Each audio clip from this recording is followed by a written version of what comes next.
welcome to this special broadcast on Prime Minister Narendra Modi's two-day visit to Kuwait, the first pan-Indian Prime Minister to this Gulf nation in 43 years.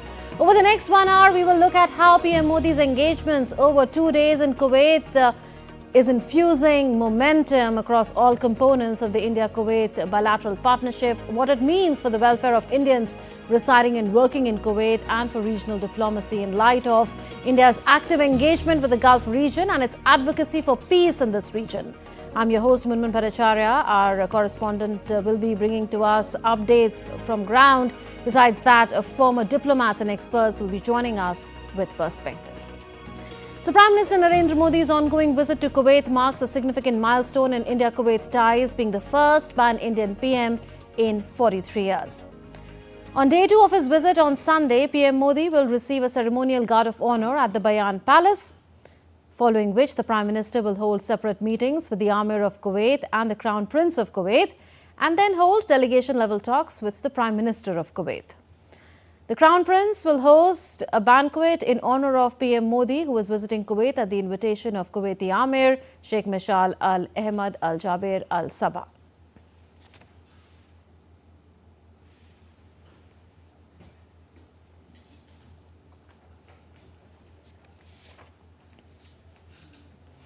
And joining us now for perspective are guests.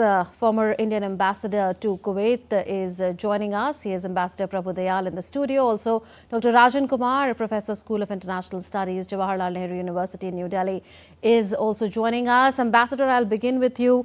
We've seen interesting times over the decades. I mean, there was a time when for over a century, that is for more than 100 years, until 1961, the Indian rupee was legal tender there.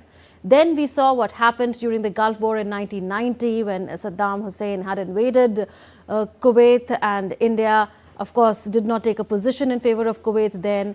That did lead to some frostiness in the ties. And now Prime Minister Narendra Modi is paying the first visit by an Indian Prime Minister to Kuwait in 43 years. So how do you see the trajectory that these ties have followed over the decades? You know, first of all, thanks for having me on your channel. You know, Kuwait and India have a historical relationship, and this relationship goes back over hundreds of years and was built on trading. Kuwaiti traders would come in their boats, which are called dhows, and come to various parts of Western India and take products from here which were needed by the people in Kuwait. Now, in return, of course, we got Kuwaiti pearls, which were a very, very priceless commodity. Now, you referred to how there was a certain frostiness after the invasion of Kuwait by Saddam Hussein. You know, what happened was that there were a very large number of Indians who were stuck in Kuwait on account of the invasion. And the government didn't want that they should be subjected to any sort of hardship because of the occupation. So naturally, there was an effort to be nice towards whoever was in control and then bring back the Indian communities. It was a huge exercise, but all the Indians in Kuwait were brought back.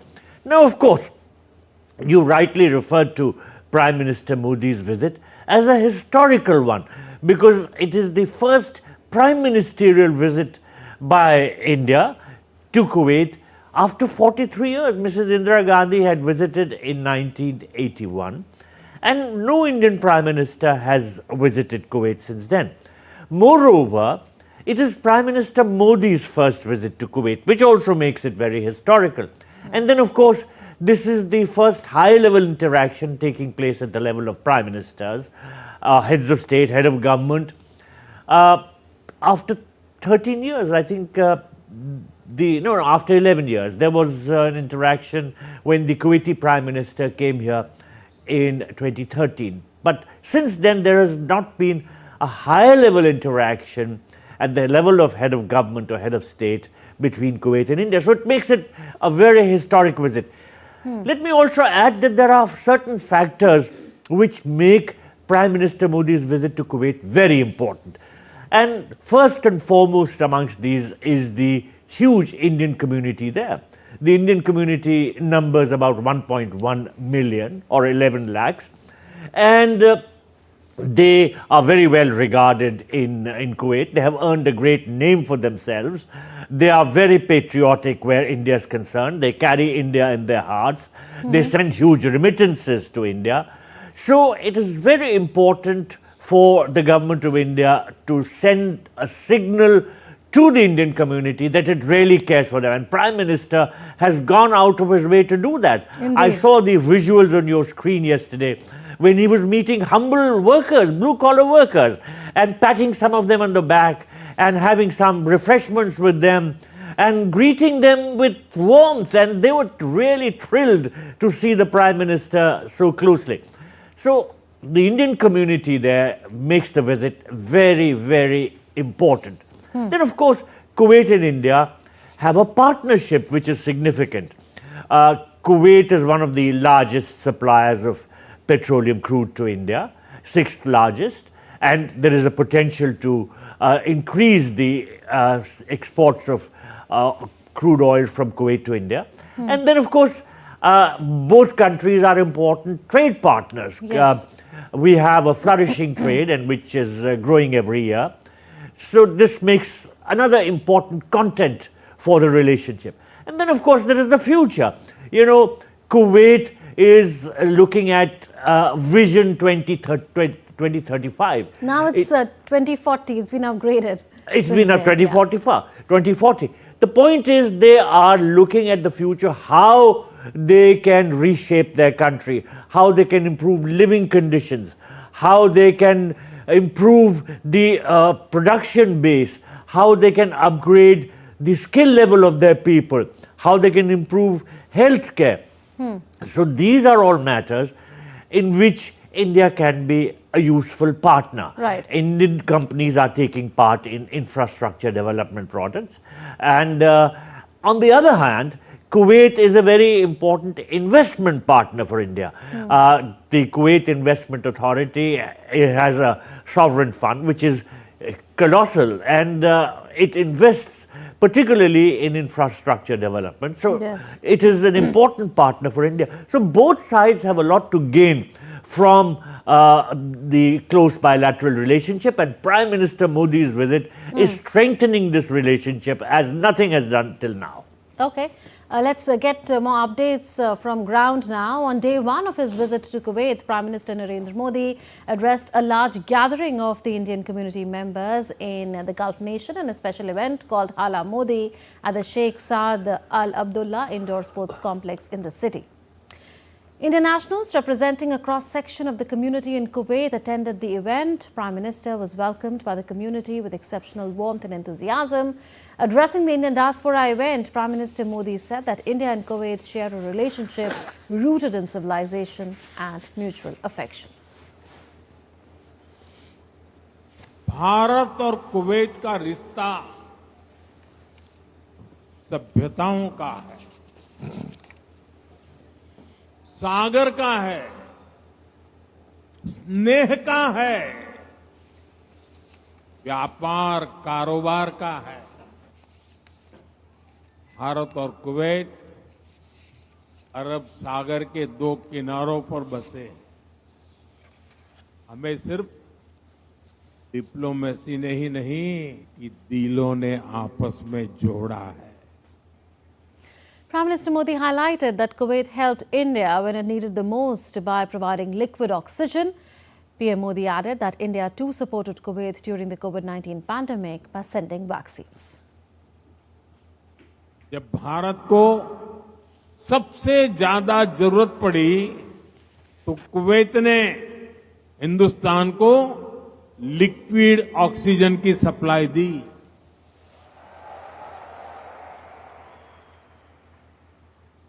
His Highness the Crown Prince ने खुद आगे आकर सबको तेजी से काम करने के लिए प्रेरित किया।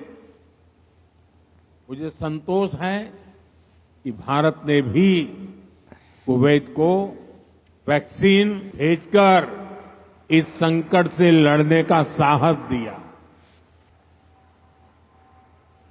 भारत ने अपने पोर्ट्स खुले रखे ताकि कुवैत और इसके आसपास के क्षेत्रों में खाने पीने की चीजों का कोई अभाव ना हो। Our correspondent Akshay Dongre is joining us now from Kuwait City. Akshay, what are the existing and new areas of cooperation where we can expect forward momentum during Prime Minister's visit?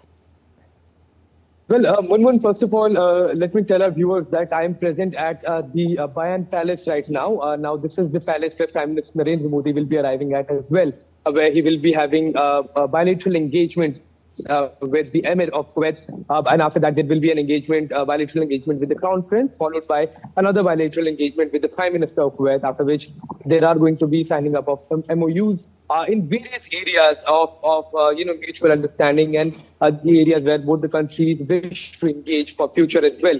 Now, that's a very relevant question, Munmun, as far as the current areas of engagement are concerned and the scope of future where both the countries can collaborate further.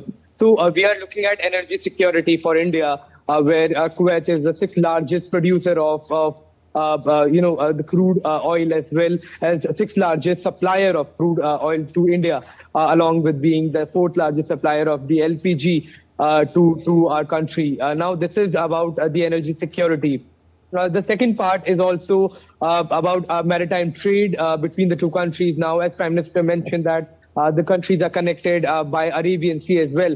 Both the countries are located at different ends of the Arabian Sea, and the trade and trade has been one such link that has connected both the countries for times immemorial. In fact, even before the discovery of oil, there was a trade between the two countries where Kuwait used to export pearls, dates, Arabian horses as well to the country, and used to import timber, spices, and other essential supplies like textile to support their economy. Now, besides trade and engagement at energy security, there are going to be engagements. There are likelihood of engagements at the pharmaceutical industry level, at the IT industry level. There is going to be there is a possibility of engagements at education level along with healthcare too.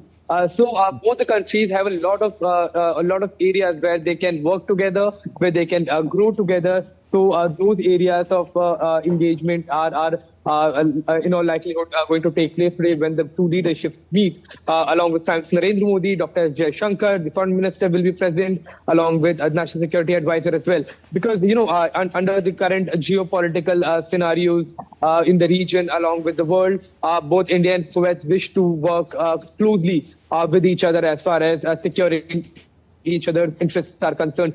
So it is going to be a very long day as far as engagements are concerned, very productive day as well as far as Prime Minister's visit is concerned. And while it is taking place after 40 years, in fact 43 years, our Prime Minister has from the very beginning, from the time he landed in Kuwait, has made sure that this becomes historic as well as unforgettable visit by the Prime Minister. And clearly, it's not just the Indian diaspora in the country that is excited about the visit, but the Kuwaiti people as well.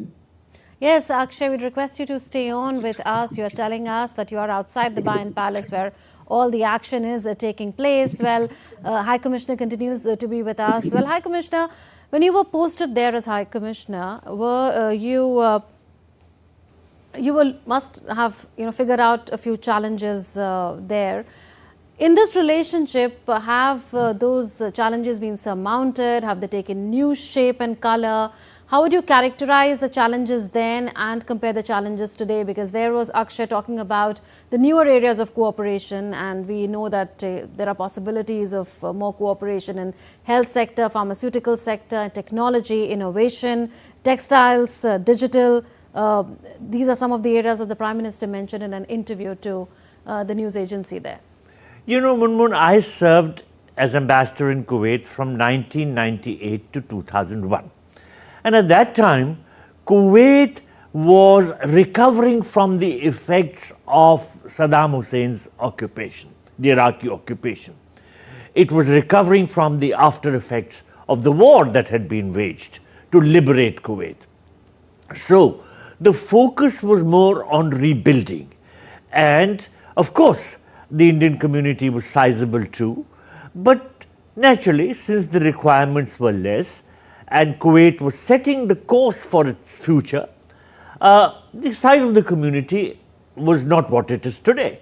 But then Kuwait was able to completely rebuild, restore its infrastructure, and look towards the future.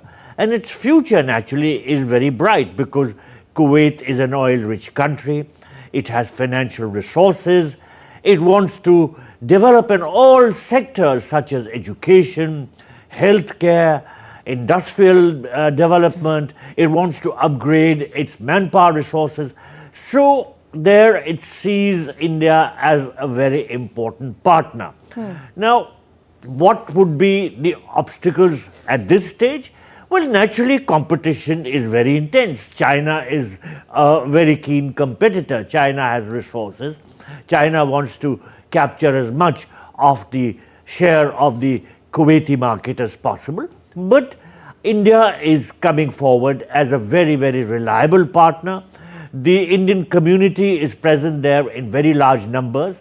And this fact emphasizes how Kuwaitis trust Indians. Otherwise, they won't employ Indians in such large numbers. I may mention that Pakistanis are not present in India in any comparable strength. Pakistanis do not enjoy the trust of the Kuwaitis like Indians do.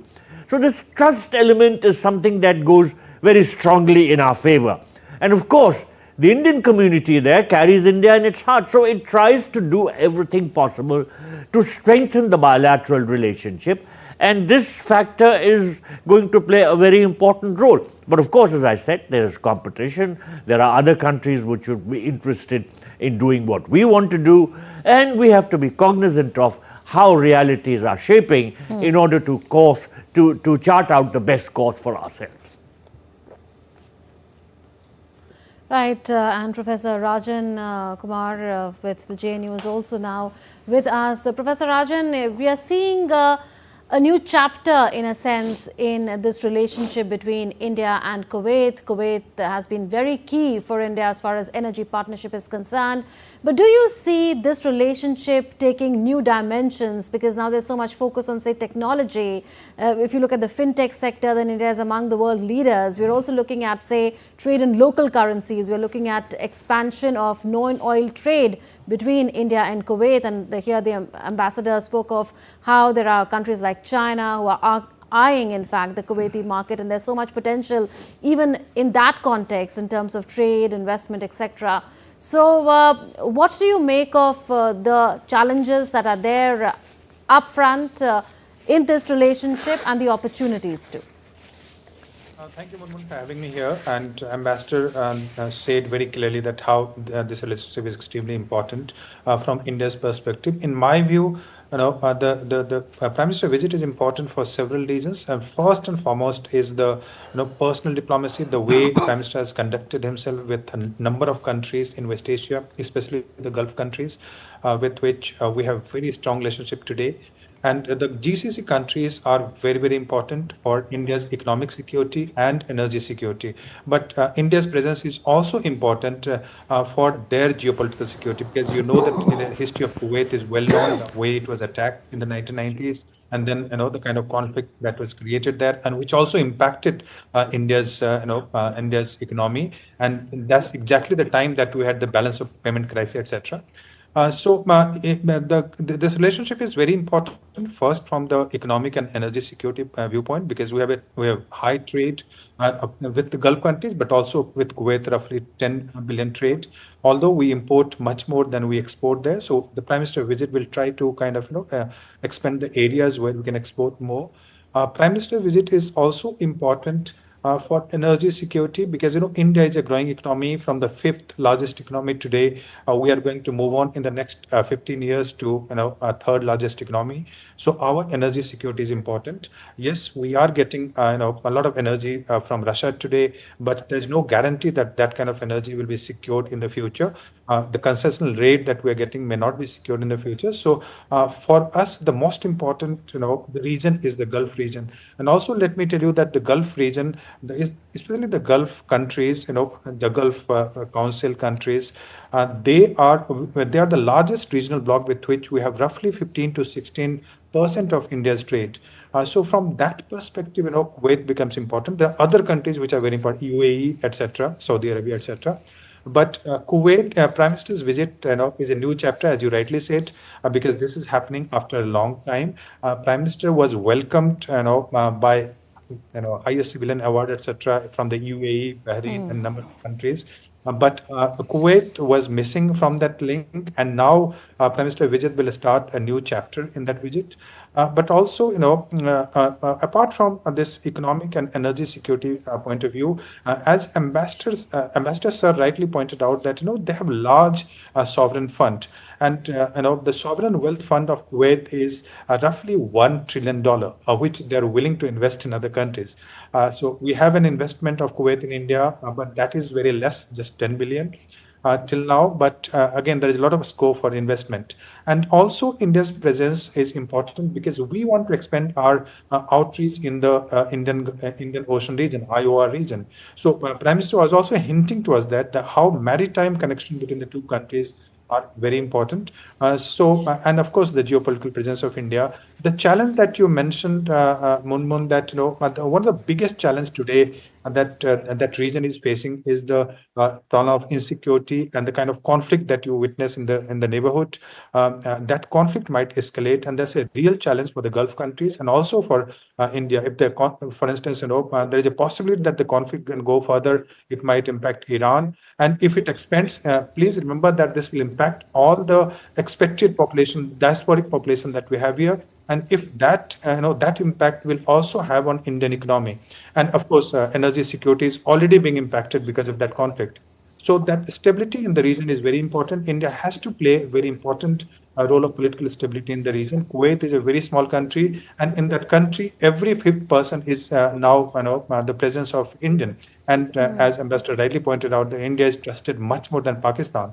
So we need to build on that relationship. We need to strengthen and consolidate on that relationship. And I think, Prime Minister visit is in that direction, and is going to consolidate the ties between the two countries.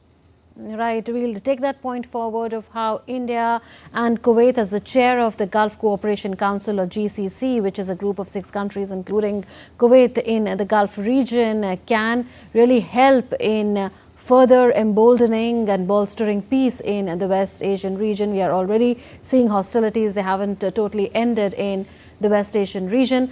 Well, we'll take that point further, but before that, let's tell you about the interaction that Prime Minister Narendra Modi had with Indian workers at a labor camp in Mina Abdullah area of Kuwait. He interacted with a group of Indian nationals, around 1,500 in number. Also, Prime Minister Modi interacted with a cross-section of Indian workers from different states of India and inquired about their well-being. The visit to the workers' camp is symbolic because of the importance attached by Prime Minister Modi to the welfare of Indian workers abroad. In the last few years, the government has undertaken several technology-based initiatives such as e-migrate portal, Madad portal, and upgraded Prasar Bharati Bima Yojana for the welfare of Indian workers abroad.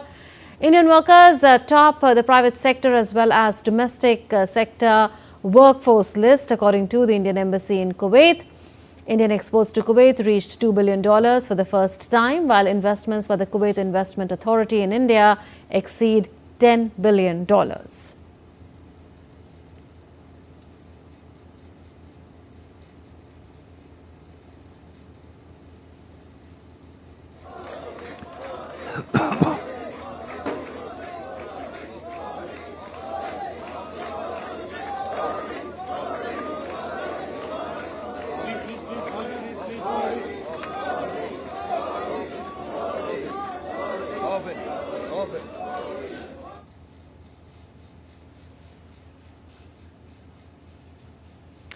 And in Kuwait, in a humanitarian gesture, India's Prime Minister Narendra Modi met Mangal Sain Handa, a 101-year-old IFS officer, after a request on social media X by his granddaughter. Prime Minister Narendra Modi responded to the social media request, showing how he connects with the Indian citizens across the world. PM received a heartwarming welcome by the Indian diaspora in Kuwait.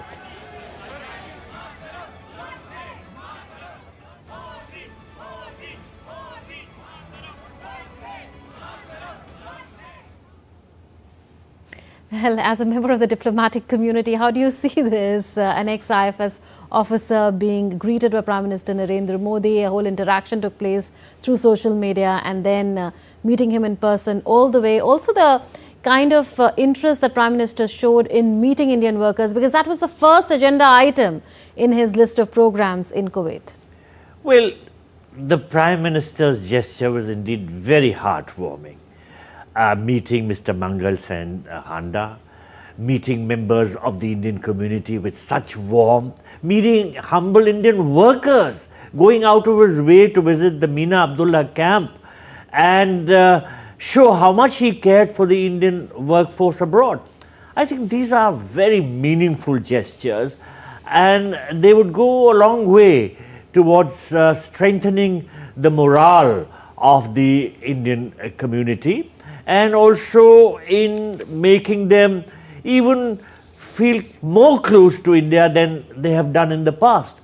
You know, the Prime Minister is a really unique person, because never before have I seen the leader of any country go out of his way in terms of outreach to the community. But our Prime Minister, wherever he goes, he takes part in huge community events, whether it was in New York or in Houston or in Australia or anywhere else. And his warmth really touches the Indian community and endears them to India in every sense.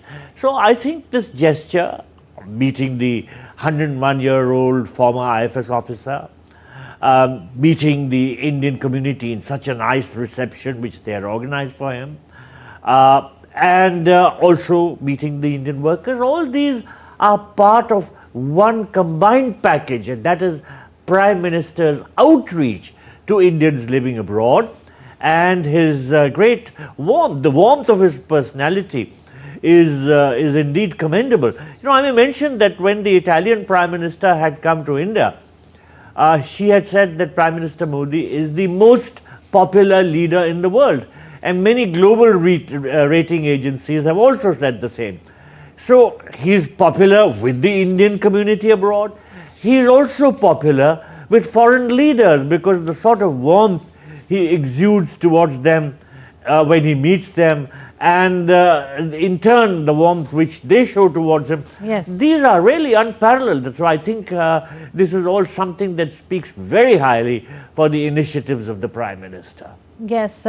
Coming back to the earlier point that we were discussing, Professor Rajan, on what this really means in terms of diplomacy in West Asia, what do you think this visit can bring to the table? We heard the Prime Minister say in the interview that he had given to the Kuwaiti news agency that solutions cannot be found in the battlefield, and if there are earnest efforts from both sides, then India is willing to do whatever it can to ensure peace and stability in this region, and this especially because Kuwait is the chair of the GCC and so will hold some sort of leverage on this issue.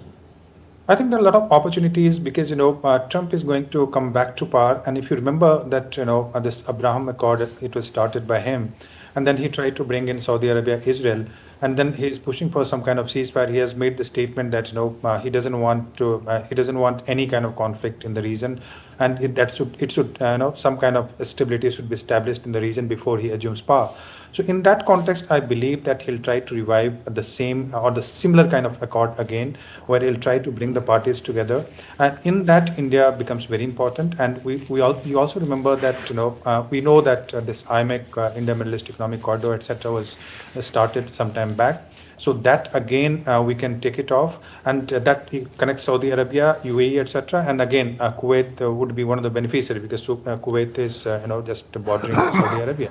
So from that perspective, India's presence is very important. India is viewed as a neutral power, which does not have any, which is not trying to do either regime change or trying to do some politics. India's main interest there is political stability. Second is, energy security in the region, which has been disturbed because of the ongoing conflict. And also, India would like to continue to send its manpower in the region. Till now, we have been sending mostly, semi-skilled or unskilled kind of manpower in the region, especially in Kuwait. But now there is a possibility and opportunity to also send a skilled manpower. So in that context, I think India can play a very important role, and India can also ensure. Kuwait is a very small country, and it has been a victim of attacks in the past. So India can be a kind of geopolitical balancer in the region, and India's presence counters both Chinese influence and on the other side the American influence, etc. So there's a lot of convergence of interest between India, the Gulf countries, and also United States. So in that context, I can see India playing some very positive role in terms of economic and political stability. Also, although it has not said very clearly in its statement, but yes, Prime Minister has said this is not the time of war, this is the time of diplomacy. In the context of Ukraine, he said, but actually it means it applies also to what is happening in Palestine and also in Syria. So India should play a proactive role in pushing the parties, or at least trying to bring the parties together. And in future, there is a possibility that India can play a role. Yes. Another point around the Indian workers.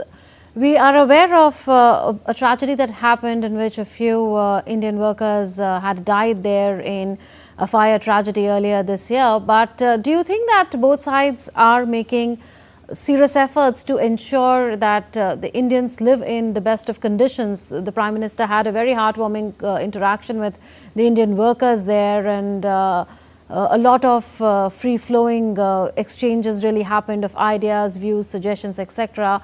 And at the heart of the visit or the interaction would be a concern in the Prime Minister's mind about their welfare. What more can be done? There's an e-immigrant portal, there is a Madad portal, then there is a Prasar Bharati Bima Yojana, which has been upgraded. How can both sides really ensure the welfare of Indians there? I think this is a very important point from both the countries' perspective. Because we send a lot of workers from a very different parts of India, UP, Kerala, Bihar, a lot of other regions, and they face a lot of problems in terms of language, also in terms of culture, and the kind of protection that both the governments should provide. Somehow I feel that is lacking in some respect. So be it providing easy access to visa, be it some kind of language training, some kind of insurance, as you rightly mentioned, health insurance, and also the way that there have been a few complaints where some of the workers have not been treated well, and the way some of the contractors, especially the greedy contractors, the way they have exploited and misled the workers. So those are some of the issues between the two countries. But again, the kind of trust that Kuwait has on India and India has on Kuwait, and the kind of convergence of interest in future. So I think both the countries should ensure protection of workers there. They should ensure safety, security of the workers, and also India should try to, as I said earlier, that India should try to send or promote more skilled workers there. And again, because Kuwait is a kind of monarchy, so it is a different political system. So some of the laws are also very strict. Some of the laws are very different. But again, we should have some kind of we already have some agreement. But again, both the countries need to work on the issue of protection, security, safety of workers there. Yes. India. Yeah. So Yes. India is 50% of the workers, but our security of our people is very important from Indian perspective.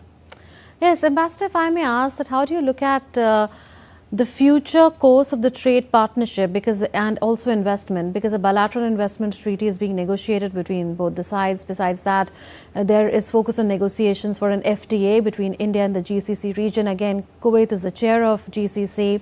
Then there are a whole lot of other areas in terms of energy cooperation which are emerging that the Prime Minister mentioned in the interview. He spoke of how both sides can also collaborate besides on hydrocarbons, on say green hydrogen, on biofuels, on carbon capture technologies as well. So what future do you see of this trade partnership?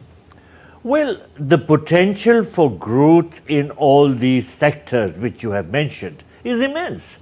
And I foresee a very bright future for the growth of the bilateral aspects of the relationship.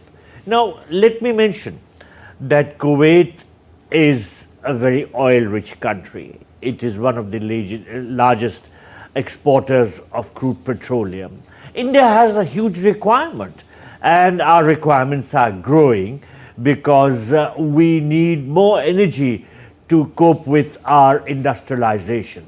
Now, Kuwait is a very reliable partner, and supplies of petroleum crude from Kuwait to India are bound to increase.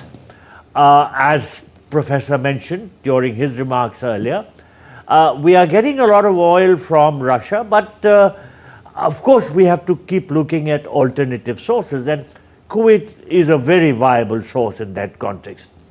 Now, as regards the growth of bilateral trade, you know, there is a lot that India now is in a position to export, which it was not earlier. For instance, the growth of our pharmaceutical industry has been phenomenal, and we are meeting the requirements of the health sector in many countries abroad, including in the Gulf region. So the potential for the exports of Indian products is always very high, and I think the government is working on boosting exports from India to all the Gulf countries, including to Kuwait. Let me mention that the presence of a very large Indian diaspora also creates an automatic requirement for Indian products, because the diaspora needs Indian food items, it needs Indian textiles. You know, all across the Gulf, there are lots of textile shops which sell Indian products. There are lots of food shops which sell Indian food items because it's necessary to meet the requirements of the Indian immigrant population. So there is an automatic base which exists for boosting exports from India, and I think the government is doing a very wise thing by reaching out to the governments of the Gulf countries and finding ways to increase bilateral trade. Let me also mention, as the professor was outlining, that global geopolitical security is also very important. Kuwait is a small, rich country. It is located in a region which is tense, which has always witnessed some sort of upheaval. The Palestine-Israel conflict has always been around, and now recent events have made the Middle East even more, shrunk in all kinds of hostility. It's a very uncertain phase for the Middle East. Now, Kuwait has to meet its defense requirements, and I see a lot of potential for cooperation in the defense sector. India is now an increasingly large producer of defense equipment, and I'm sure that we are engaged in talks with Kuwait and with other Gulf countries for exporting some of our defense items to these countries, because our items are very good in terms of quality and very reasonable in terms of pricing. Then again, there is this very important aspect of military training. You know, Indian military training institutes are top class and are globally renowned. And Kuwait has a lot of personnel which need to be trained in meeting its defense requirements. So there is a lot of potential for cooperation in the defense training area. And in this context, training in regard to naval matters is very important, very significant, because Kuwait is located in the Persian Gulf area. It needs a very well-equipped navy, it needs trained naval personnel, and India is in a position to provide the requirements to a very great extent. So I think there is a lot of potential. It's in particular in training Kuwaitis in the naval area, and also the Coast Guard, which is very important in the context of the Kuwaiti coastline. Yes. We'll take that forward, Ambassador. But it's interesting that you brought up defense cooperation because, like the Ambassador has been saying, the focus has been on training as well as on naval ships visits and also on medical cooperation in the defense sector. But all eyes will be on whether there would be, say, joint production of defense equipments announced, also exports of defense platforms from India to Kuwait. So we'll watch out for that one. Meanwhile, India's Prime Minister Narendra Modi emphasized the strong trade and cultural ties between India and Kuwait during his ongoing visit to the Gulf nation. Speaking to Kuwait's Kuna news agency on Saturday, PM Modi highlighted the steady growth in bilateral trade and the deep-rooted relationship between the two countries, which he described as both dynamic and historic. PM Modi highlighted key areas of cooperation such as energy, trade diversification and innovation, while urging businesses and entrepreneurs from both countries to collaborate further. Prime Minister Modi also noted the significant contributions of the Indian expatriate community in Kuwait, emphasizing their role as a bridge between the two nations. And our correspondent Akshay Dongre continues to be with us. Akshay, there's so much that's happening in this relationship. The Ministry of External Affairs in the curtain raiser press conference spoke of how a joint commission is going to be set up, headed by the foreign ministers on both sides. There are several new working groups that are expected across a lot of sectors. There are 3 or 4 working groups already there in existing sectors. But when the Prime Minister really goes in for his talks with the Kuwaiti leadership, what do you think will be foremost on his mind? Well, Munmun, if we talk about the priorities or what is going to be the foremost as far as the agenda is concerned, then we can expect energy security and trade. These two areas are still going to be the key pillars as far as the bilateral relation between the two countries are concerned. Now, we are expecting both the leaderships, the Indian leadership and the Kuwaiti leadership, to roll out several new joint ventures as far as the two economies are concerned. Kuwait does realize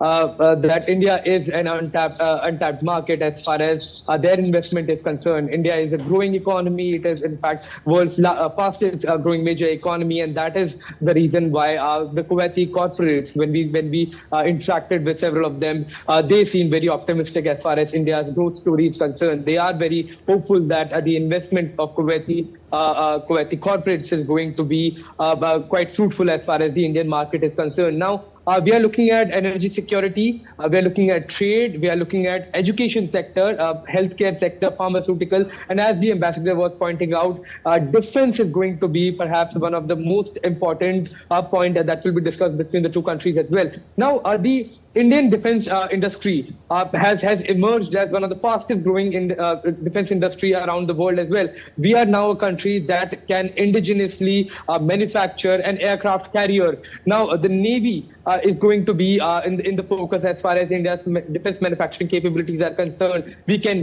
manufacture corvettes, we can manufacture frigates, destroyers, aircraft carriers, naval helicopters. We can in fact also manufacture now indigenously nuclear submarines as well. So, all the capabilities that we have developed in the last 1 decade especially has become quite lucrative as far as maritime powers are concerned, especially in the Gulf region where the geopolitical landscape has been changing in the last 10 years. Every country wants, security for themselves, and naval security remains on the cards for almost all the Gulf nations. And perhaps India is one country that can provide, a reliable as well as cost-effective equipment for the maritime security of these nations. Kuwait is no different. Kuwait is connected with India as far as maritime borders are concerned. As Prime Minister has pointed out, that India and Kuwait are connected at 2 different parts of the Arabian Sea, and maritime trade has always been taking place between the two countries. But when it comes to the defense sector, both the countries can explode the untapped markets that they each have.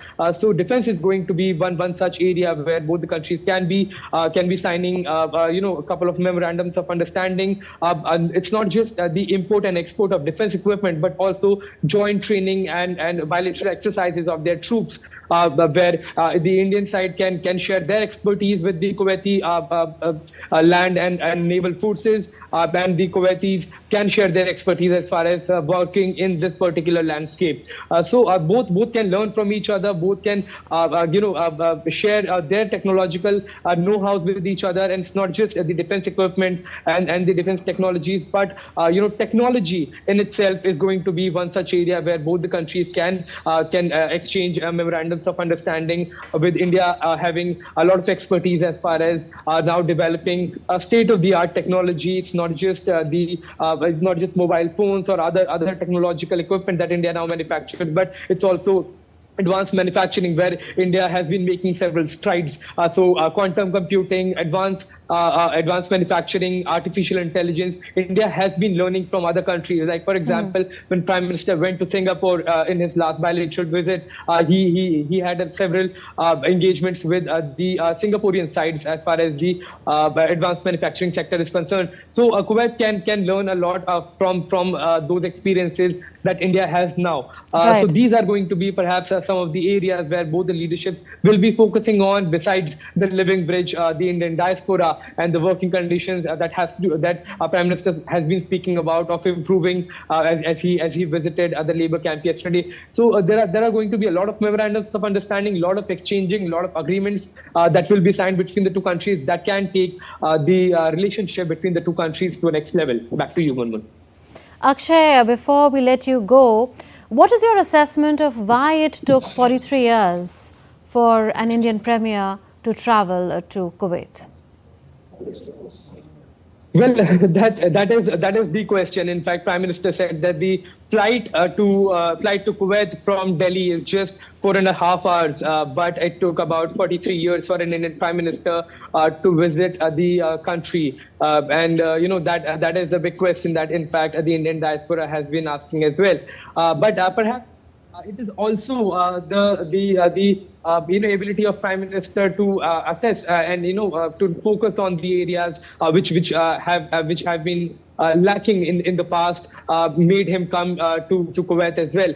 And now Prime Minister had visited in the past all the other Gulf nations. It was just Kuwait that was left, and now Prime Minister has visited Kuwait as well at the invitation of the Amir of the country. That is a question that even the diaspora has been asking, that why it took such a long time for why the previous prime ministers in the last 40 years did not in fact visit the country. It's better late than never. Prime Minister Narendra Modi is now here in Kuwait, and a new chapter between the two countries as far as the relationship is being written as we speak.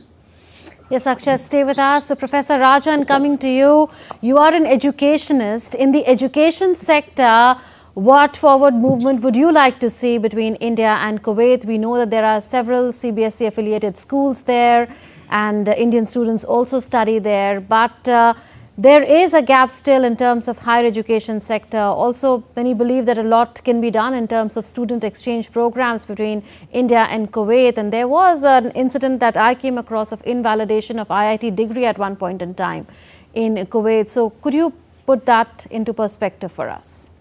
I think that's a very important area, because as far as in India's soft power is concerned, and also the kind of policy that we have towards giving aid to other countries, so we are always focusing on capacity building compared to China, which focuses on infrastructure, the heavy infrastructure. So from that perspective, this education sector becomes very important. So there are several areas of cooperation. One, of course, we need to provide schools to our own expatriates, diasporic population there. And as you said that, we have 10 lakh people there. And so there must be a lot of kids there. So Indian kids, of course. So for them, education, we have 20 to 22 CBSE affiliated schools there, run by Indian as well as the Kuwaiti people. But again, we need much more school and schools at a very cheap rate, because the people who go there, they are not necessarily very rich people. So we need education for those kids, because ultimately they are going to come back to India.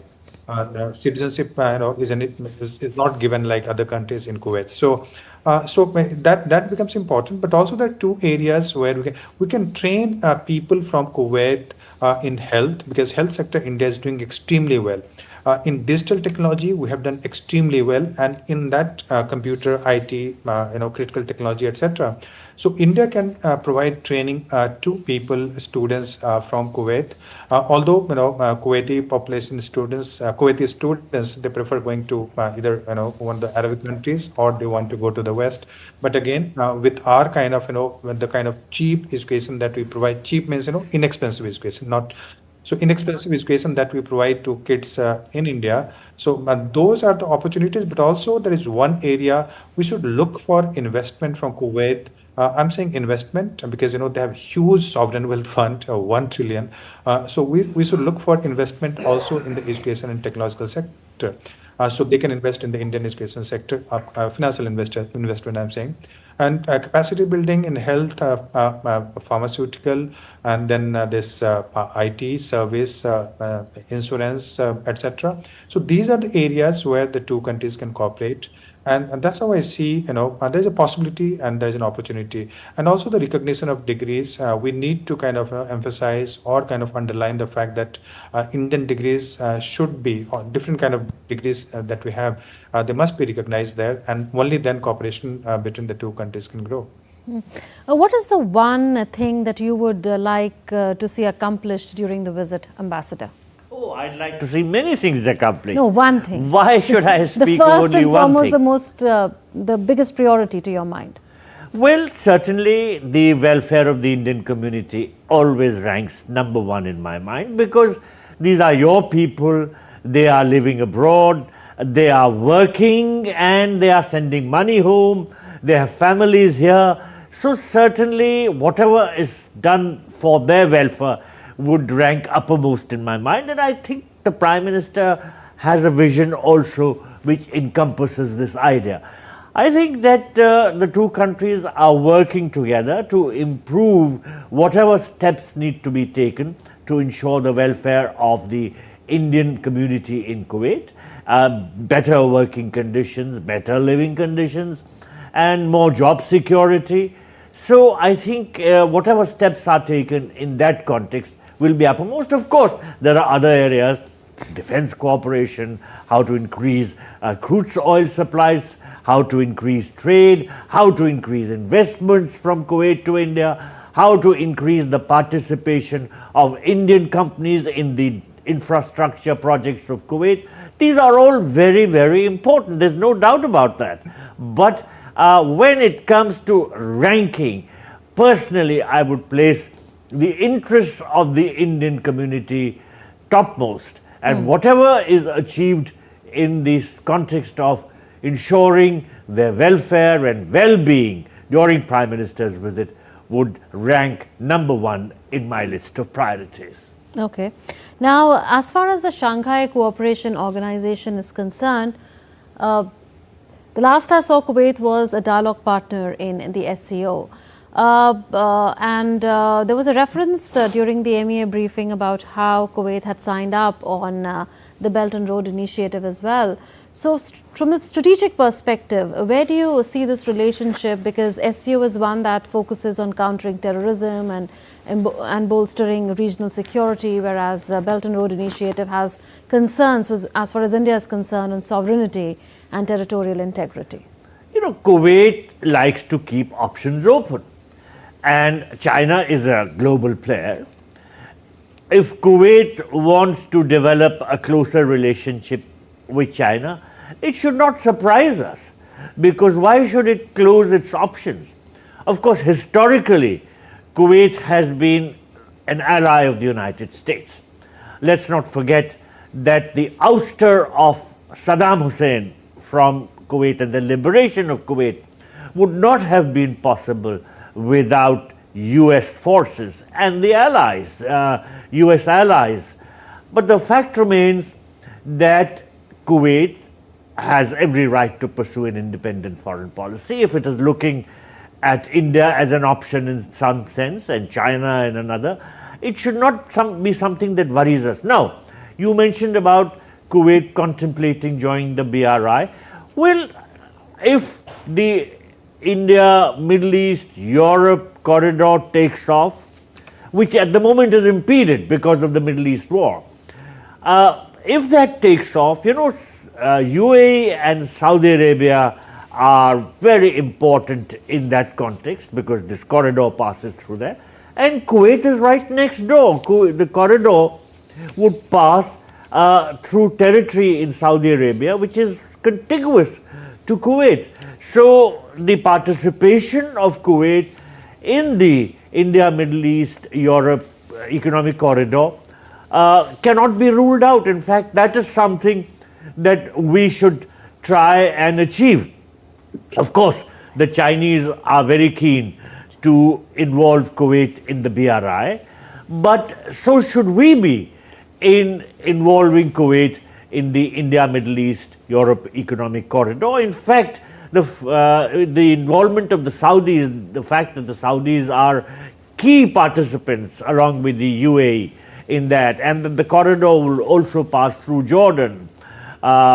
I think these should be factors which should encourage the Kuwaitis to also come on board, and since the corridor would pass very, very close to their own boundary with Saudi Arabia, their participation would be helpful in terms of whatever imports and exports that they contemplate. One key aspect in this relationship, Professor, is the soft power that India has as an instrument of its foreign policy, also in the India-Kuwait partnership, because I was looking at how there are 3 weekly shows on Kuwait's television focused on Indian movies and actors. Besides, there a Kuwaiti scholar has translated Mahabharata and Ramayana in Arabic, and there's also a weekly Hindi language program that has been started by Kuwaiti National Radio called Namaste Kuwait this year. And of course, there are so many UNESCO heritage sites here in India which may attract tourists from Kuwait. So would you attribute this to how various trade exchanges have taken place, that when people move for trade reasons, they also settle down, then cultures and culinary likings and traditions, all of that are exchanged, movies are seen, etc., and greater bonds are built?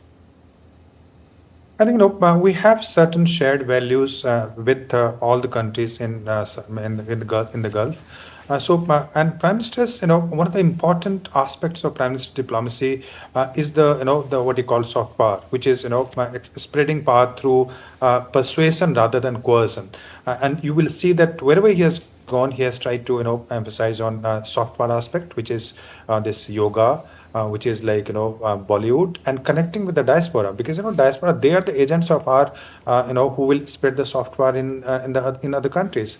So Prime Minister's diplomacy has always has a cultural component as an important part of his diplomacy, and from that perspective, the way we connect to Kuwaitis, and as you rightly pointed out that 2023 India started this Namaste Kuwait program, but also before that there have been a number of activities where Indian festivals were being celebrated, so that people in Kuwait should know about India, so that we can attract more tourists. India is very well known in the Gulf countries and also in entire West Asia. Our Bollywood films are are very popular in large number of countries. Our actors are very well known in this region, and also because we have certain shared values. The kind of the way issues are projected in, say, for instance, Hollywood movies, and the way we project. So some kind of people like the subtleties, people like some kind of values that we project through our system. So that is liked by a large number of countries. And again, yoga is another aspect, as you rightly pointed out. The culinary aspect, that chicken tandoori is a kind of thing that is popular all over the world. So these are the aspects which we are promoting, and we are doing pretty well. And Prime Minister has done amazing as far as the soft power is concerned, and Prime Minister has also done remarkably well in West Asian diplomacy. So I have lots of hope about the very strong partnership in the future between the two countries. Ambassador, when you were serving there, did you see the flourish of Indian soft power, Indian movies, Indian culture, Indian cuisines, what have you? Yes, certainly. Because of the sheer size of the community, Indian movies were very popular there. And the Kuwaitis would also flock to see them, because many Kuwaitis could understand our language. There was a close connect between the older generation in particular. Then the younger set started going to the United States to study. Their connections with the West became stronger, and they were not so closely in touch with India, though they traveled here, but it's not like the older generation which could speak.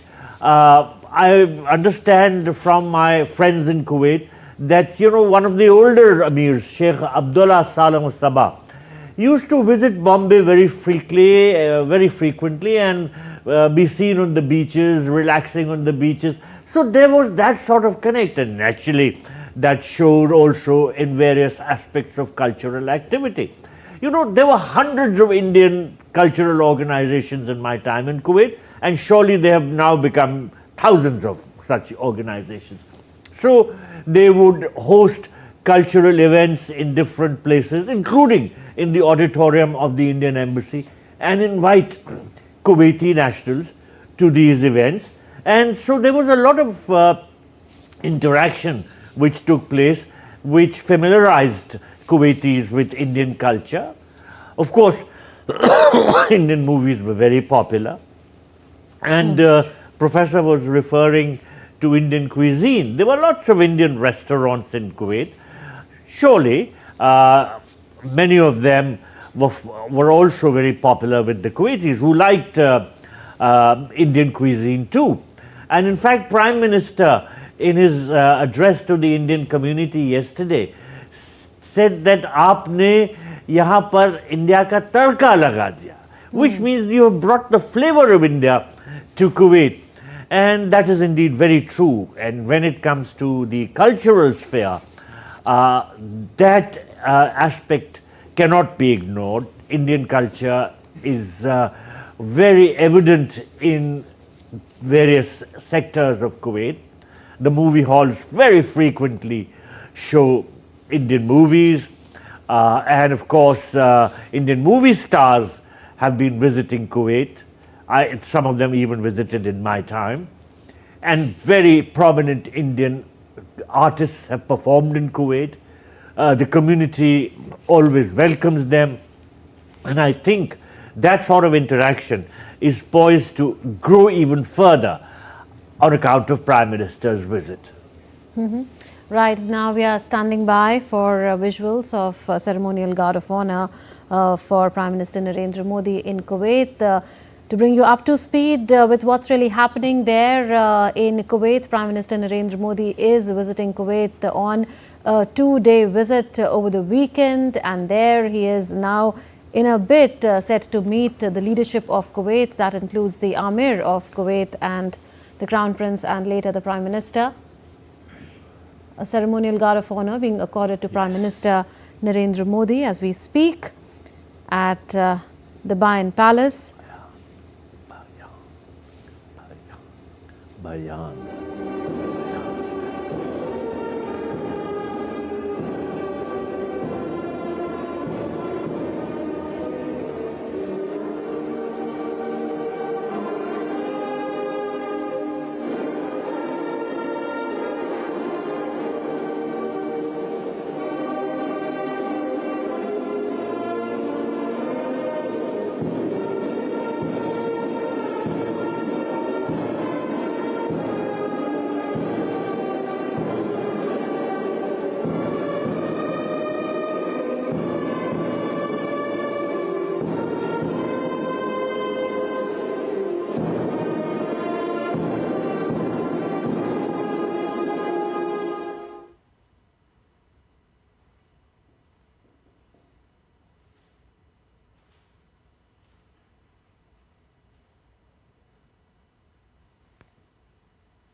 Prime Minister Narendra Modi was earlier accorded a ceremonial guard of honor outside the Bayan Palace, which is the Kuwait Amir's official residence. A Prime Minister holding an informal interaction with the Kuwaiti leadership.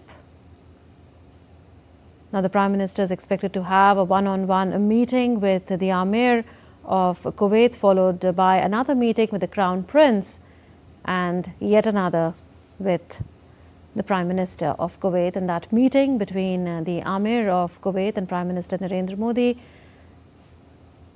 is taking place. So we are getting visuals from that interaction as well. It is day 2 of Prime Minister's visit to Kuwait. The first day saw the Prime Minister meeting a number of Indian workers and a light-hearted, heartwarming interaction that the Prime Minister had with Indian workers. In what we saw was a free flow of ideas and views. And now the focus is shifting to hard diplomacy in the India-Kuwait bilateral partnership. An extremely significant visit, and this visit assumes great significance because it is the first visit by an Indian Prime Minister to Kuwait in 43 years. The timing is significant because Kuwait is currently the chair of the Gulf Cooperation Council. So in terms of regional coordination and cooperation, at a time when India would increasingly need more crude oil, LPG, etc. for its energy security, and would want to diversify into other areas of trade between Gulf countries such as Kuwait. This visit is taking place. Also, this visit is taking place at a time when there are tensions that are continuing in West Asia, and Prime Minister Narendra Modi has been a harbinger of peace. He's been advocating peace in the region. He's been saying that this is not the era of war and solutions cannot be found in the battlefield.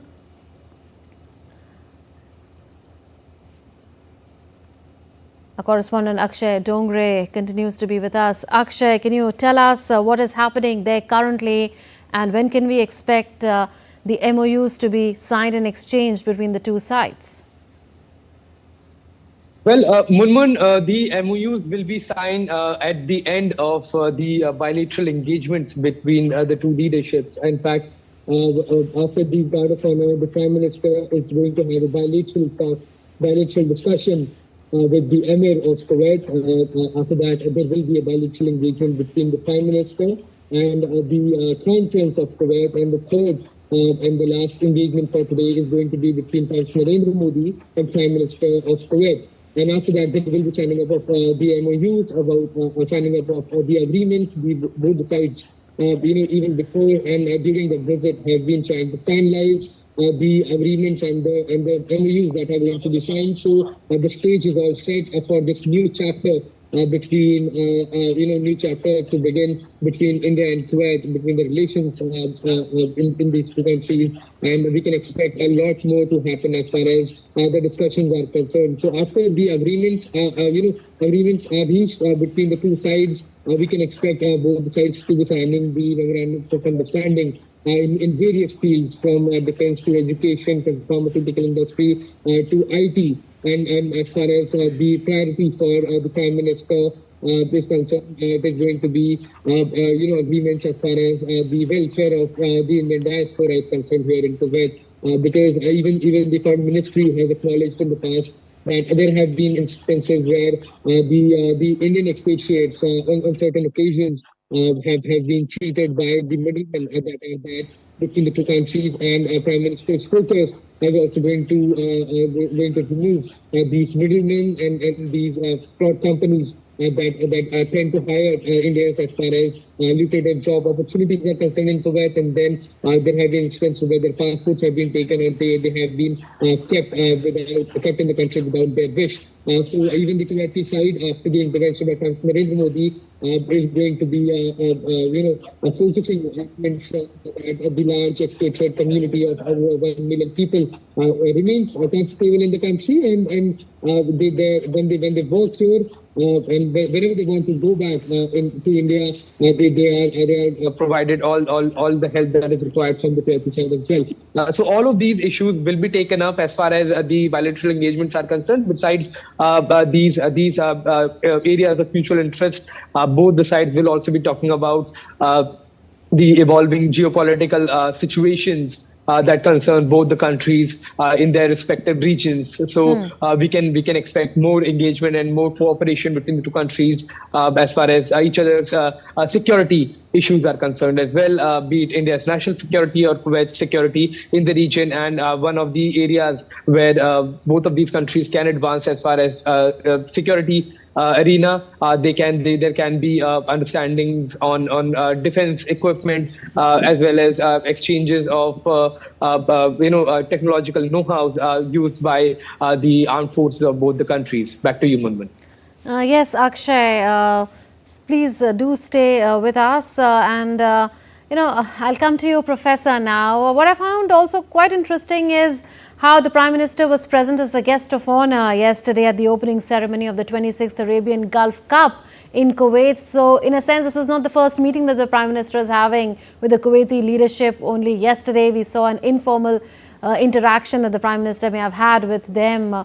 How do you see this choice of inviting Prime Minister as the guest of honor of the Kuwaiti side on such sports tournament? There's so much love for football, I understand, there in Kuwait. And do you think that both sides would have had an informal interaction which would help in today's deliberations? Professor? Yeah, I think that's very symbolic, because as you know that Prime Minister has been given awards and he has been invited for important events in all the countries of the Gulf earlier, UAE, Saudi Arabia, etc.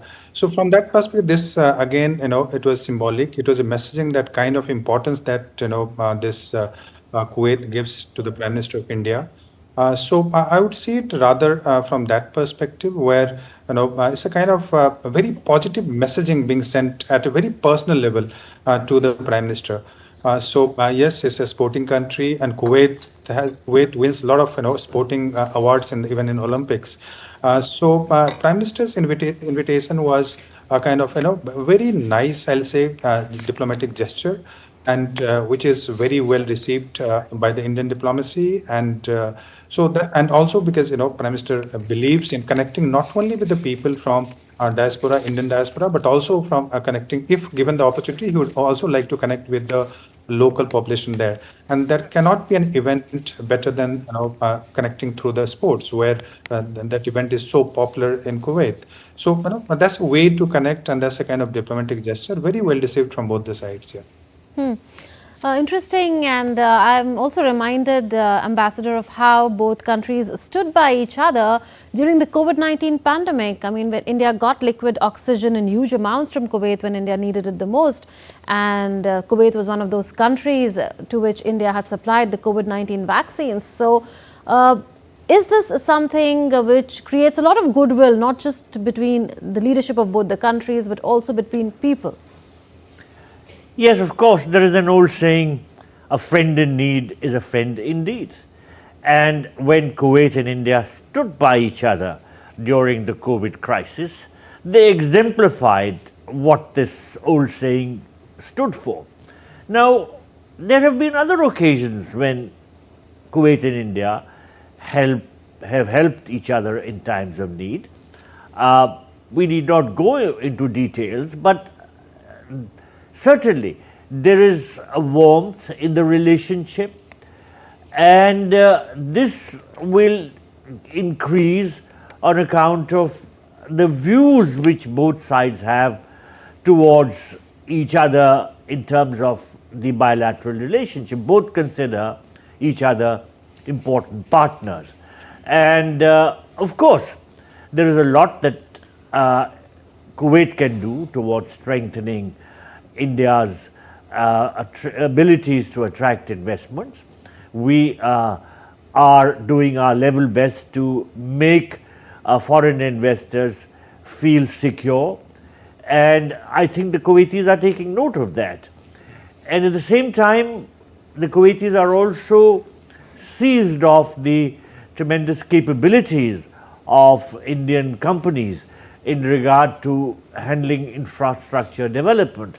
So there is a lot that will be done in terms of strengthening the sort of understanding to which you referred and which was exemplified during the COVID crisis, when we assisted Kuwait with COVID-related vaccines and medicines, and they in turn supplied us with liquefied oxygen. I think that since we are friends, the relationship will proceed in the right direction. Professor, coming to you, we were earlier discussing educational cooperation between the two countries. Now, for that to increase, we need greater civil aviation cooperation. Now, there are, I understand, 12,000 seats for carriers of each side that are already in place in terms of weekly seat capacity arrangement, but Kuwait would like to see more air traffic from India.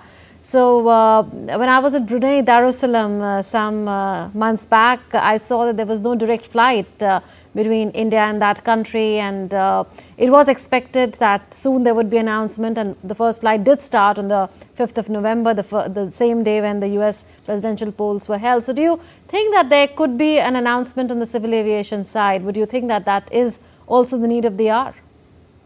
I think, I'm joking here that there should be a bus service from India to Kuwait, because, the kind of exchanges that we have. And if you ever travel from Kuwait city to India, and if you are coming from that flight, it suddenly, it will feel as if, you have come to India, because, the kind of, the things that we see in India here. So suddenly the flights will change the character. Flights, the fare of the flight also changes, and there is a lot of demand for these kind of flights. Partly because a lot of people are traveling from different parts of India through Mumbai, through Delhi. So we need very high connectivity and very cheap connectivity, because as I said that from Indian side, because a lot of people, the blue collar workers, they are going and working there. So we need a very close connectivity. As far as at the economic aspect is concerned, some kind of the agreement on joint manufacturing, etc., that is also possible. In fact, if you see India's export, one thing I found very striking, that number one item of export from India is the parts of aircraft. So that was very interesting. And then the second part was cereal, different kind of food item, etc., that we sent to Kuwait. So there is a scope for cooperation, also cooperation on the issue of the transport of people from one place to other, but also joint manufacturing of aircrafts, etc. And your reporter was rightly mentioning that how these two countries can cooperate so far as joint manufacturing is concerned in different parts, including defense, etc. So there is a possibility, and there's a lot of scope, and we should enhance our flights. We should have direct. Kuwait city always had a direct connectivity, but it used to work more like transit. That people are going to United States, you're going to European countries. So many of the flights, cheaper flights, they will transit through Kuwait. So and now, yes, we certainly need much more flights to Kuwait. Would you concur with this, that you need greater air connectivity, considering we make for the biggest expatriate community there in Kuwait?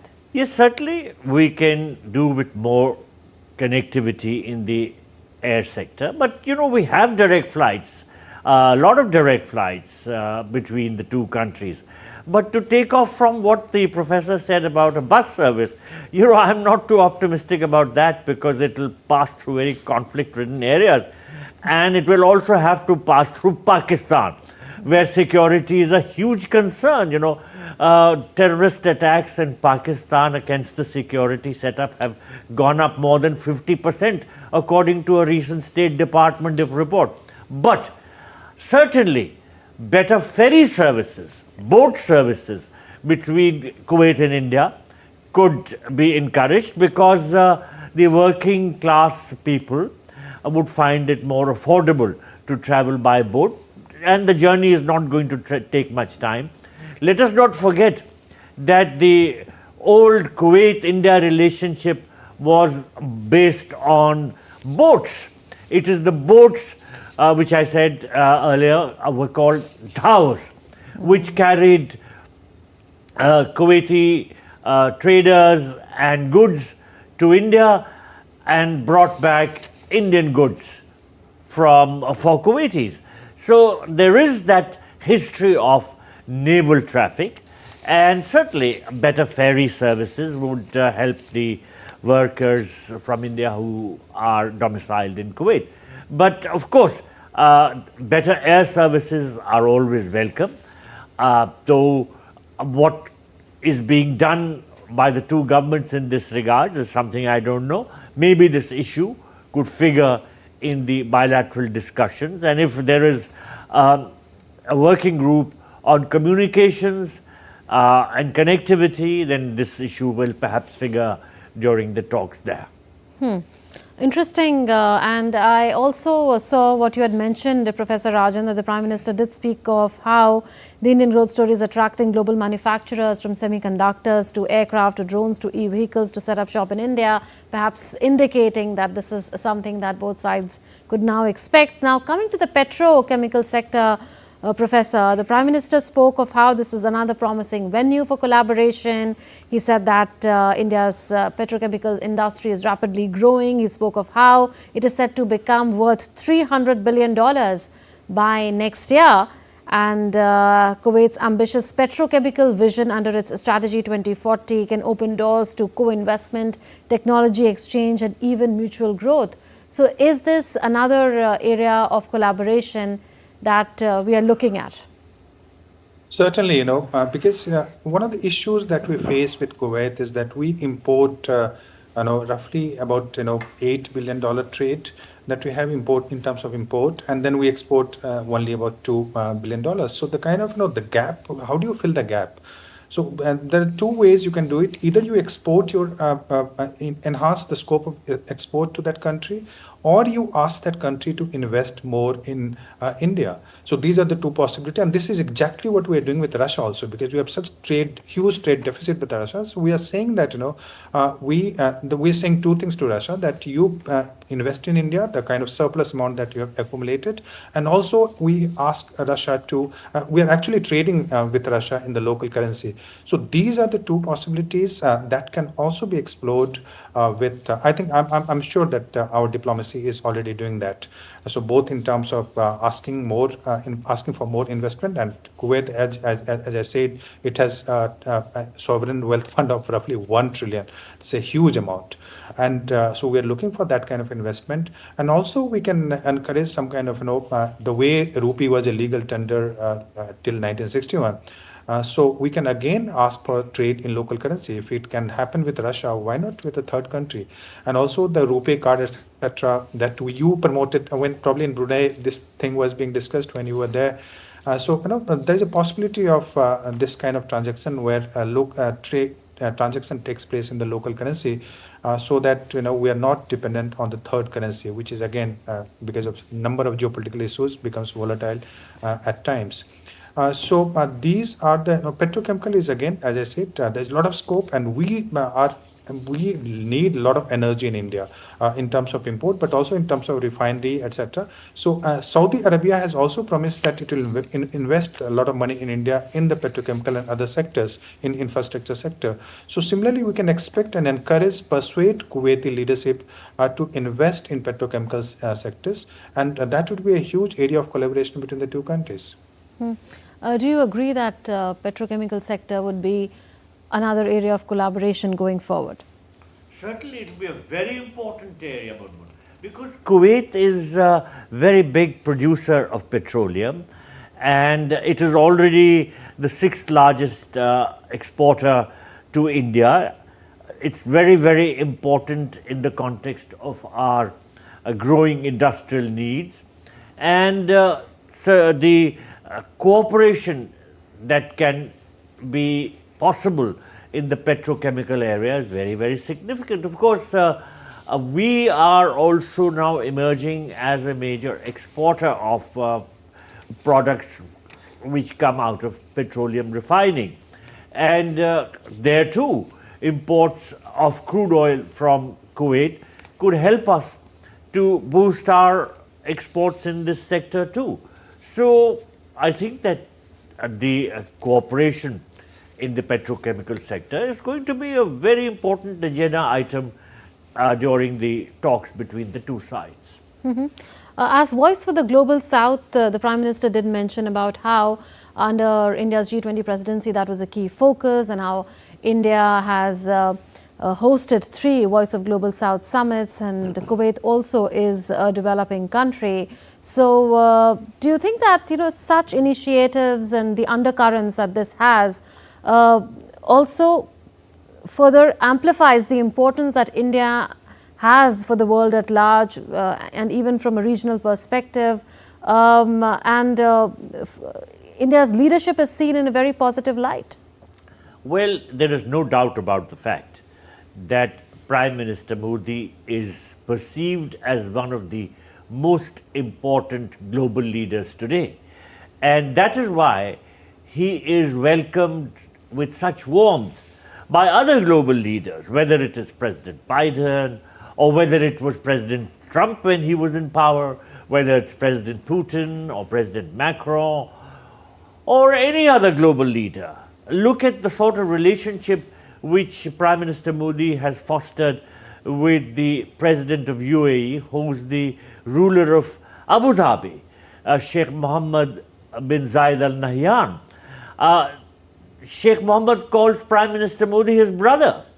And that sort of fraternal relationship has foisted a very, very great possibility of cooperation in all sectors. This sort of cooperation would not have been possible without the close relationship between the top leaders. So similarly, where Kuwait is concerned, I see that sort of warmth emerging. The pictorials which you are showing on your screen repeatedly emphasize the warmth which Prime Minister Modi is exuding towards the Kuwaiti leaders, and the reciprocity in this context, because the Kuwaitis are also exhibiting great warmth.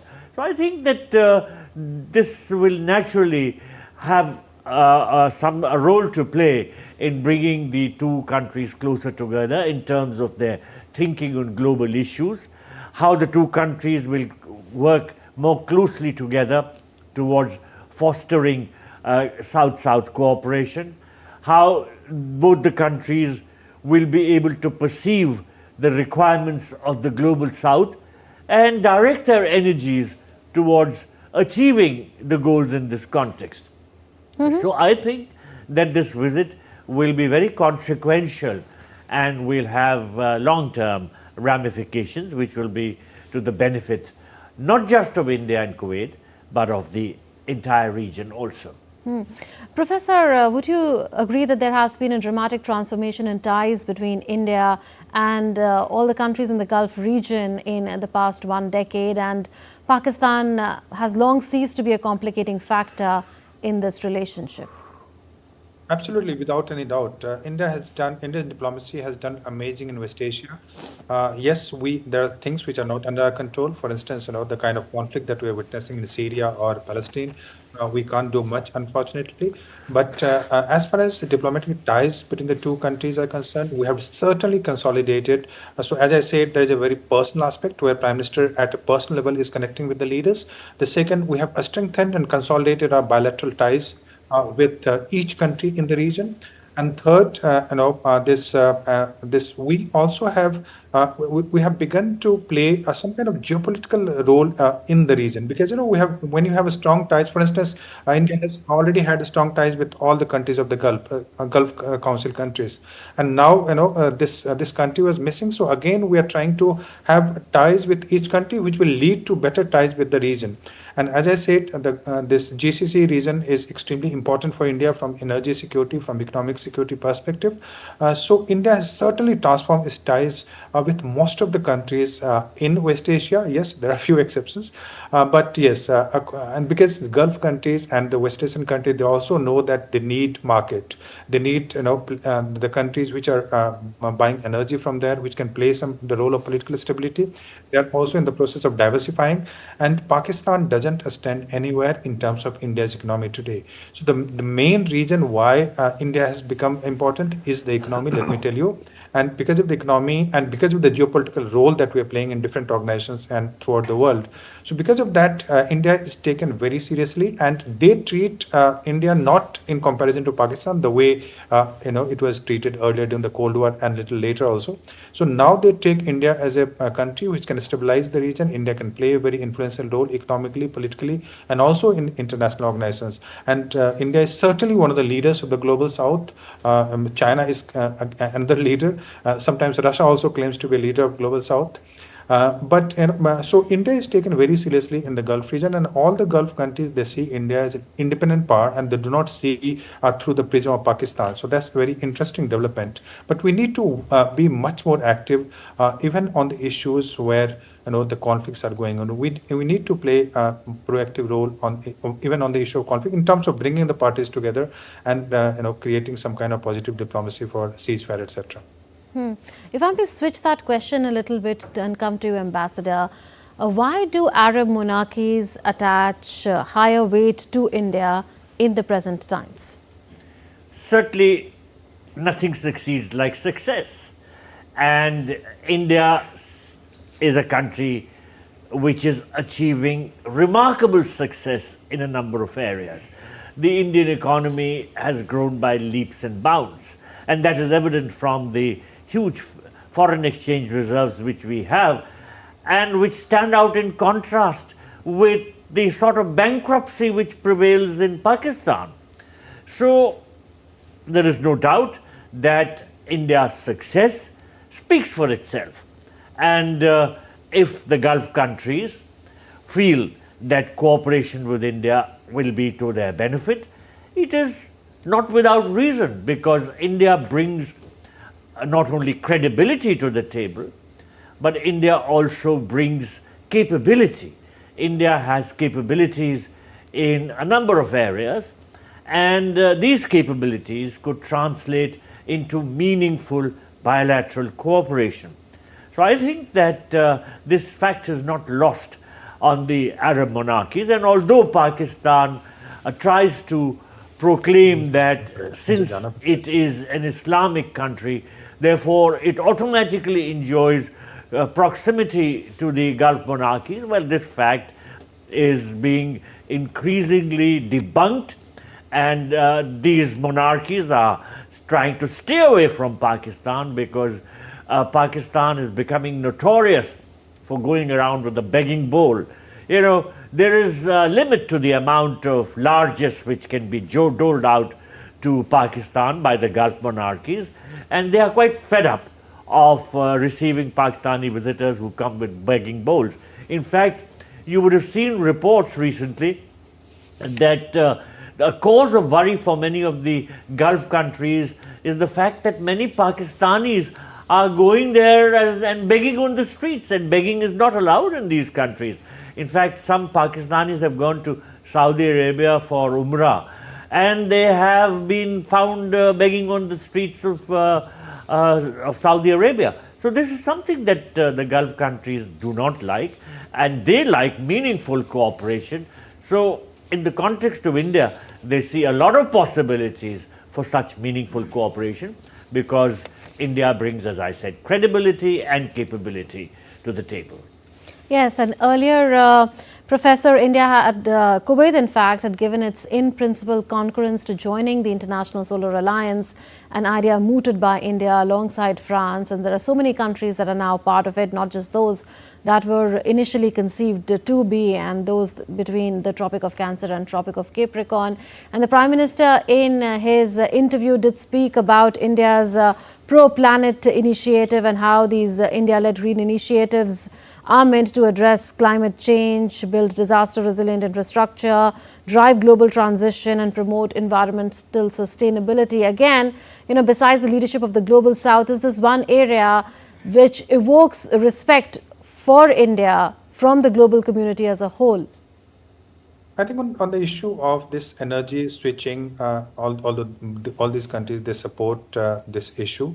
But I know their support, especially from the oil-producing countries, their support is much more rhetorical rather than substantive. They do say that climate change is an issue, but when it comes to either financing or switching to some greener technology, the initiatives are lacking and they cannot be completely trusted. In fact, there was a lot of the last meeting, which was in UAE, the climate COP meeting. So there was also criticism that one of the countries which is supporting this kind of energy, that traditional conventional energy. So in that place, this kind of meeting was taking place. Then Azerbaijan recently, there was another meeting on this issue, and then again the same kind of criticism was laid, where it says that Azerbaijan is one of the major oil-producing countries. So these countries, oil-producing countries, especially OPEC countries, they have a different kind of issue. They do not easily want to switch to some other technology because they know that will impact their key sector of economy. 90% of the economy of Kuwait is dependent on energy sector, so it would not like to switch immediately. But yes, it supports other initiatives, especially the Solar Alliance, which is where it was kind of supported very strongly by India. So, and Prime Minister Modi was one of the active proponents of that International Solar Alliance, and it got support from a large number of countries, including France, etc. So, yes, these countries will support these initiatives. But as far as switching to the alternative energy is concerned, the oil-producing countries have certain reservations, and they're not willing to switch immediately, number one, in terms of other technology, and they're also not financing. And they sometimes try to create narratives which are not very conducive. So these are the issues that we need to tackle, and we have to be careful. But again, on the solar issue, there is no conflict, and there is no reason why we cannot collaborate with Kuwait. Ambassador, I'd referred earlier to how both sides have agreed to establish a joint commission in the recent visit that the Foreign Minister of Kuwait paid to India this very month. And it's been decided that new working groups will be set up across areas of trade, investment, education, technology, agriculture, security, culture. And then there are existing joint working groups as well in areas like hydrocarbons, health and consular matters. So from this visit, do you expect that there will be a greater ease of working together between both the sides across a whole range of sectors? Yes, certainly. There will be greater ease and greater energy because, a joint commission is a mechanism for promoting bilateral cooperation. And the working groups which function as a part of the Joint Commission deal with specified areas. So these working groups involve specialists, and as a result, cooperation grows on account of the specialized inputs which are made available to the working groups. So what happens is that very concrete suggestions are possible when there are meetings of these working groups, and then the next step is to implement recommendations of working groups. And I think that the two countries are very seriously endeavoring to foster bilateral cooperation by setting up the Joint Commission and energizing working groups. Do you agree, Professor, that from this visit onwards, there will be greater synergy, greater ease and more energy in this partnership? Of course, without any doubt. I think, if you ask me what are the three priorities from India's perspective, you asked this question to Ambassador. So my first priority would be securing India's energy from the neighborhood. That should be India's first priority, because the kind of demand that we're going to create in the coming years, that would be phenomenal.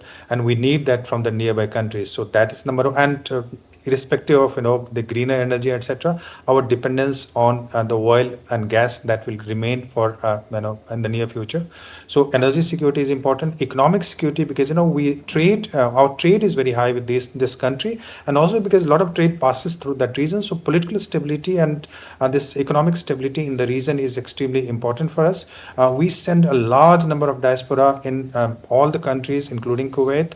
So from that perspective, this is important, and we need need to secure, we need to kind of stop the spread of radicalism that you see in Syria today, and also Palestine and other countries.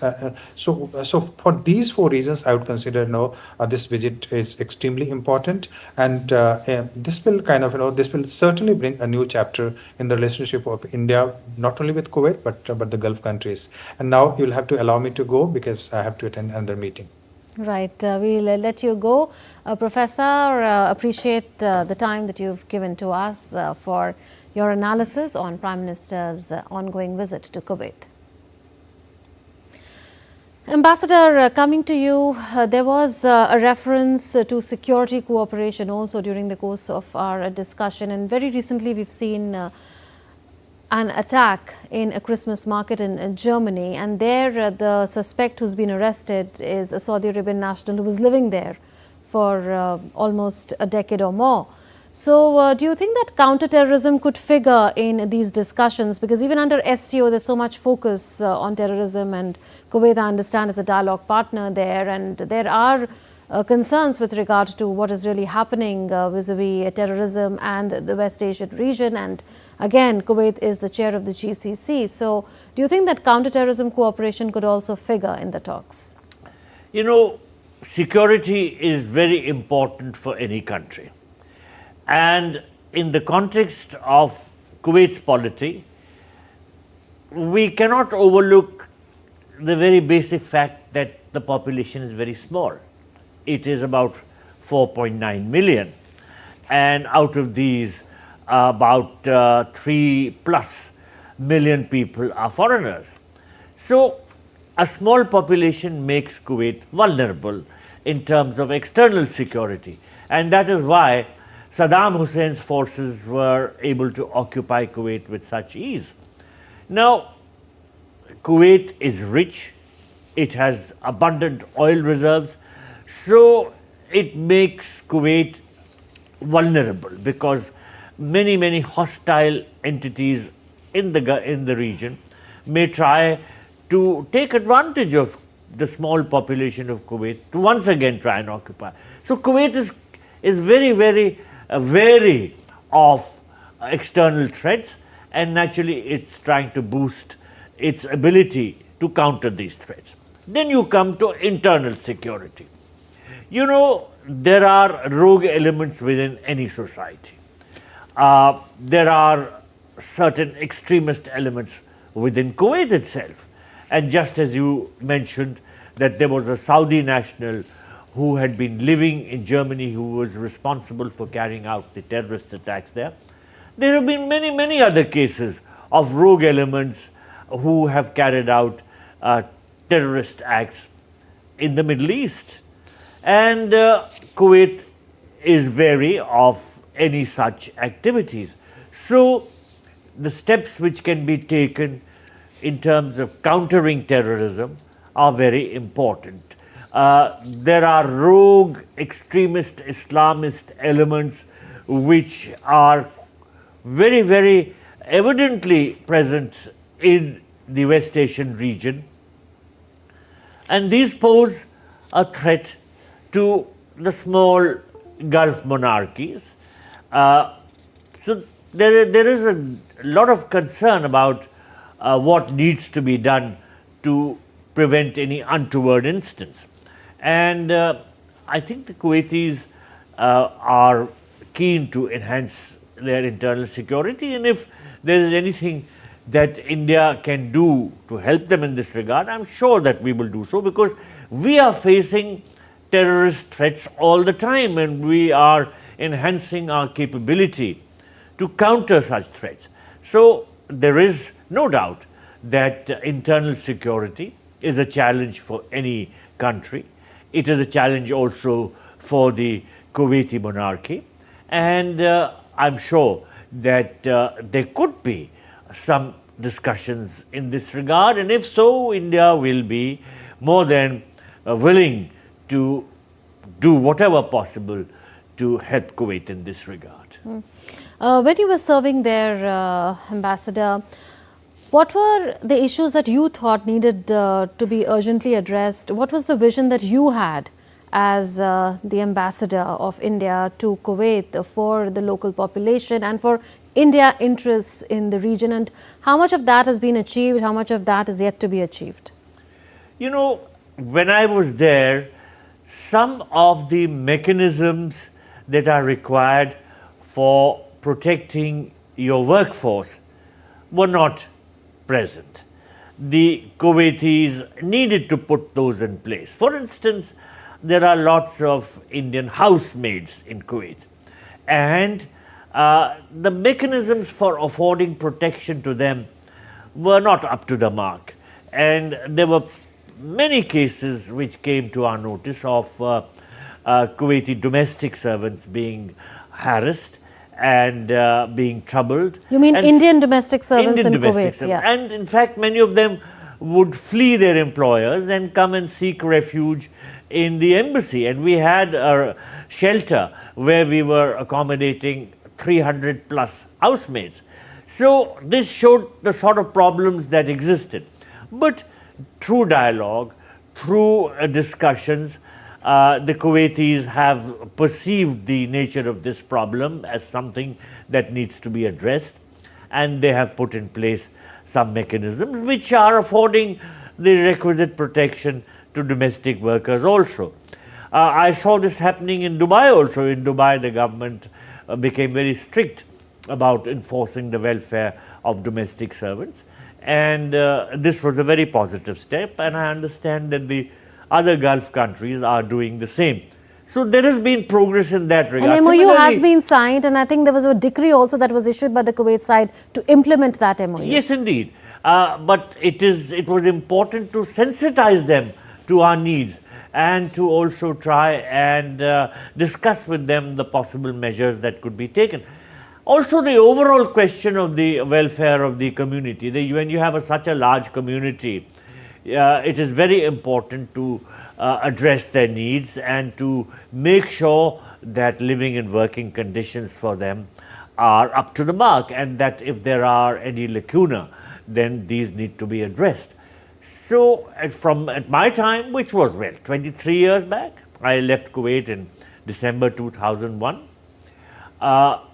There was a lot that needed to be done, but because of the willingness of the Kuwaitis to listen to our concerns and their willingness to address our concerns, there has been substantial progress in all these areas. Let's get now some information from ground, because there's Akshay Dongre who is covering the visit of Prime Minister Narendra Modi to Kuwait. Akshay, take us through the action that is unfolding as we speak. Well, the bilateral engagements are taking place, Munmun, and this was perhaps the most important part of the visit of Prime Minister Narendra Modi. You know, after 40 years, the visit is taking place, and for the first time ever, Prime Minister Narendra Modi is having a one-on-one engagement with the top leadership of Kuwait inside Kuwait during a bilateral visit. Other visits there have been events where the Amir of Kuwait has met Prime Minister, but this is for the first time that a dedicated bilateral engagement is taking place, and a lot of expectations are there on both the sides as far as this visit by Prime Minister Narendra Modi is concerned. So we can expect the memorandums of understanding being signed in a short while from now, after the 3 bilateral engagements that have been slated to take place. They end. In fact, after the Emir of Kuwait, Prime Minister is going to have a bilateral with the Crown Prince and the Prime Minister as well. So all aspects of the government will be covered as far as Prime Minister's engagements are concerned. Now, it remains to be seen that what are the areas of engagement where understandings will be finalized between the two sides, whether there will be some defense pacts signed between the two countries, any kind of engagements when it comes to the troops are concerned in form of bilateral exercises or multilateral exercises, especially the maritime naval exercises that are expected to begin between the two countries. So with Kuwait, inching closer as far as the engagement is concerned in the defense sector, we can expect both the sides to, in fact, ramp their security infrastructure in close coordination with each other. Now, besides the defense area, as the ambassador was also talking about, there are a lot of issues that have been sticking points as far as the relations are concerned, and this visit will also focus on ironing out these issues that the Indian diaspora has been facing. The situation has improved significantly the last 10 years. A lot more needs to be done. There is a lot of potential as far as trade is concerned, as far as investments are concerned, with the Kuwaiti corporates being very optimistic and bullish as far as the Indian markets are there. The Indian growth story is concerned. Right. Kuwait has a lot of faith as far as Yes, Akshay. the Indian government and the stability that Modi government has provided as far as India and the investment opportunities are concerned. Back to you. We leave it at that. Akshay, a long day ahead for you. We are standing by for Prime Minister Narendra Modi's meeting with the Kuwaiti leadership to conclude, and the signing and exchange of MOUs by both the sides. Well, we leave it at that. Akshay, thanks so much for joining us, and Ambassador Prabhu Dayal, thank you so much for your perspective on India-Kuwait ties and for telling us how your experience was serving as ambassador there 23 years back. So that's it then in this special broadcast. PM Modi in Kuwait. Prime Minister Narendra Modi is in Kuwait after 43 long years, but this visit is expected to ink a new chapter in India-Kuwait bilateral partnership, and also it could mean a lot in terms of regional diplomacy. That's it from me. News and updates will continue on DD India. Siddharth Bharadwaj, my colleague, will take this further. Thanks for watching.